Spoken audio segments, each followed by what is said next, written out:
Welcome to Not Milk Never Milk. Subscribe if you're lactose intolerant. In this video, I will show you how to connect PayPal to System. EO. First, log into your System. EO account and locate your dashboard. From there, you'll want to find the Settings menu, usually represented by a gear icon. Click on it, and then look for the Payment Gateways option. This is where we'll begin the integration process, ensuring your customers can pay seamlessly. Once you're in the Payment Gateways section, you'll see a button to Add Payment Gateway.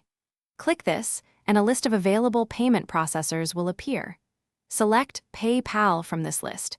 You will then be prompted to enter the email address associated with your PayPal business account. This is a crucial step to link your accounts correctly. Now, you'll need to configure some settings within your PayPal account. Log into PayPal and navigate to your IPN settings. System. EO provides a specific IPN URL that you must copy. Paste this URL into the designated field within your PayPal IPN preferences. This ensures that System. EO receives instant notifications about transactions, keeping your sales data accurate and up to date.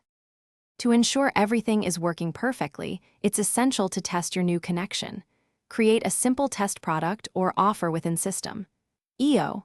Then, go through the purchase process yourself, selecting PayPal as the payment method. After completing the transaction, verify that the sale is recorded correctly in your System. EO dashboard and that the payment appears in your PayPal account. This confirms a successful integration. Thanks for watching. If this was helpful, leave a like and consider subscribing. See you next time.